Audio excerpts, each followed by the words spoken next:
venez juste d'insérer un filigrane dans votre document et curieusement, cela apparaît également sur la couverture de votre document. Dans cette vidéo, je vous montre non seulement comment enlever ce filigrane sur la première de couverture, mais aussi comment insérer différents types de filigranes dans le même document.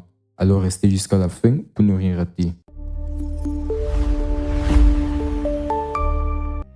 Vous allez donc commencer ici par vous rendre sur la deuxième page de votre document. Vous allez donc positionner le curseur juste au début du texte et vous vous rendez dans mise en page, puis dans saut de page. Vous allez donc choisir ici page suivante. Alors qu'est-ce qui se passe ici? Une deuxième section a été créée à partir de la deuxième page. Ne vous inquiétez pas si la bordure apparaît sur la deuxième page, il n'y a pas de souci. On verra comment l'enlever. Donc le plus important ici pour nous, c'est la section qui doit être créée pour nous permettre de configurer la couverture indépendamment du reste du document. Voilà, une fois que c'est fait, on va revenir sur la première de couverture. Voilà. Donc sur la première section, on va double-cliquer au niveau de l'entête et pied de page. Et puis, on vient ici en haut. Dans Options, on vient cocher première page différente. Voilà, une fois que c'est fait, on vient simplement cliquer sur notre filigrane et puis on le supprime. Vous allez constater qu'il a été supprimé uniquement sur la première page. Pourquoi? Parce qu'on a choisi ici première page différente. Pour dire que la première page, même si la section comporte plusieurs pages, la première page sera différente du reste du contenu de la section.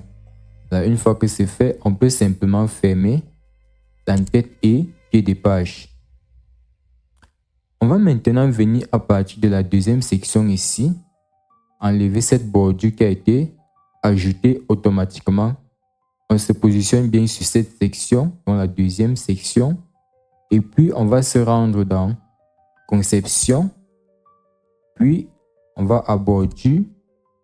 On va simplement choisir ici aucune bordure et on va aller dessus OK. Là, la bordure a disparu sur le reste du document, mais elle reste sur la couverture principale. Maintenant, voyons comment est-ce qu'on peut insérer un deuxième filigrane différemment du premier.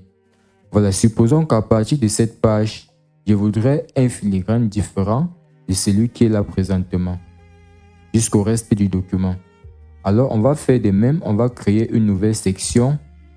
On va se positionner au début du texte, on se rend dans mise en page, puis au niveau de saut de page, on va choisir page suivante. Là, une troisième section sera créée. J'espère que vous voyez bien le processus. La section donc ici va nous permettre de configurer indépendamment différentes parties du document. Voilà. Donc ici, nous sommes à la section 3. Et nous voulons maintenant changer ou modifier ce filigrane.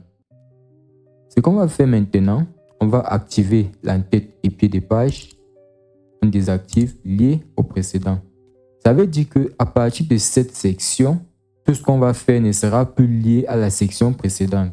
Donc c'est cela qui va nous permettre d'avoir un nouveau filigrane sans problème.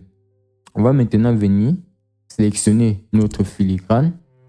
Alors, une fois que c'est sélectionné, on fait simplement un clic droit comme ceci et on choisit modifier le texte. Si c'est un filigrane en image, vous allez voir modifier l'image. Ça va vous permettre donc de sélectionner une autre image dans votre ordinateur. Donc ici, on choisit modifier le texte et on saisit un nouveau texte. Je voudrais ici par exemple mettre filigrane. Voilà, je valide dessus. OK. Vous allez donc voir que on a filigrane qui est dans la suite du document. Et si on revient sur les pages précédentes, on va bien voir que Galanier qu'on avait mis en filigrane ici figure sur la partie précédente de notre document. Donc voilà comment insérer différents types de filigranes dans le même document. Une fois que tout est OK, on vient à en-tête et pied de page. On ferme simplement notre en-tête et pied de page. Si ce tutoriel vous a été utile, alors n'hésitez pas de liker, de partager et surtout de me laisser vos avis en commentaire. Si c'est votre première fois sur la chaîne, alors n'hésitez pas de vous abonner pour ne pas rater les prochaines vidéos. C'était Eli Rostan Tala pour Galanier. Apprenez aujourd'hui, performez demain.